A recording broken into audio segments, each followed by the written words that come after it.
The harvester. The harvester is a large, bulbous mass, with a large amount of tendrils spreading from the base. The bulb measures around 3 meters in height and 2 meters in diameter. The tendrils, on the other hand, can extend up to 150 meters in diameter horizontally. The harvester is a specialized form of crawl that grows in a unique and deadly way. A harvester is created when a node, that will grow into a harvester, instead of separating, continues to grow. Eventually, it will grow tendrils of its own.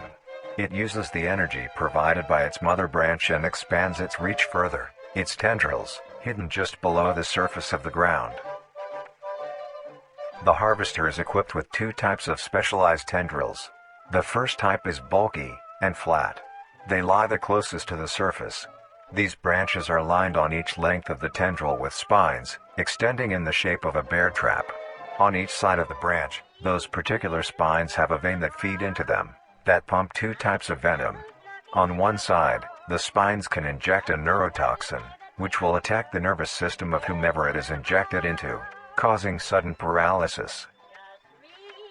The other side can inject an anticoagulant, which when injected, prevents blood cells from clotting.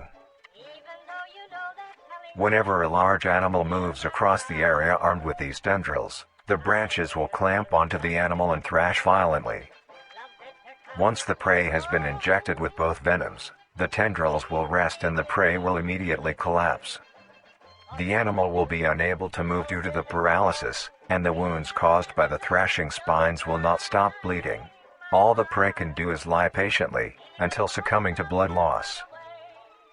Once the prey has bled out, the second type of tendrils come in. They lie below the spine equipped once. These branches are thick, but very sturdy. They share similar anatomy to the small branches of the crawl, equipped with organelle that absorbs nutrients. These tendrils sense the blood, and move their way to the surface and begin to absorb the vital fluid. Once the blood has been consumed, the tendrils will wrap around the body and begin to shuffle downwards. This movement loosens the soil and slowly pull the body underground. Once secure, the tendrils will continue to feed until there is nothing but scraps. The nourishment absorbed by the tendrils will be sucked back into the main bulb of the harvester. This bulb houses all the vital organs and the venom glands that pump into the spines. The nutrients are then converted into usable energy.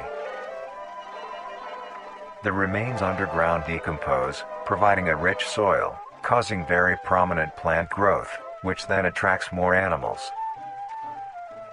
A strange behavior the harvester displays is its choice of diet. The spines will only activate on larger animals, allowing smaller ones to pass by unaffected. The spines will also not activate on some species of bird. There are a couple theories as to why this happens.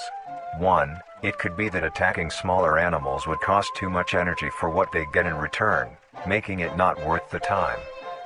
Another could be that smaller animals may attract larger animals or predators, allowing a safe place where prey may thrive, and lure more predators.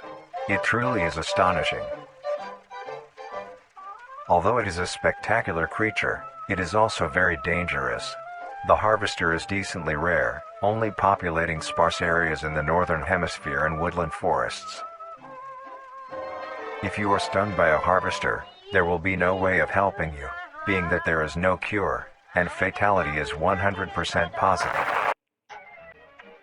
The best thing you can do is avoid encountering a harvester in the first place. If you are hiking, take note of any warnings or signs saying that there are harvesters around.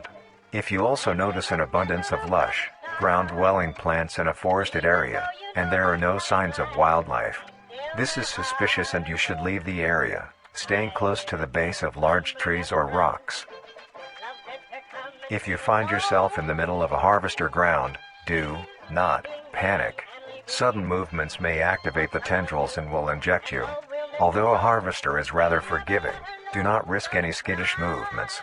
Remain calm.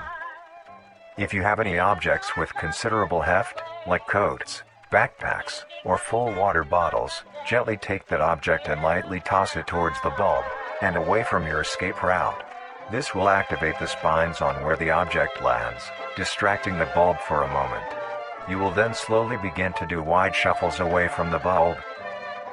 If possible, throw another object when you are certain you are a fair enough distance away, just to be safe. Continue until you are completely sure you are out of harm's way. You may come out unscathed, but don't be too obnoxious, or you will be a harvester's next meal. Next up is the host.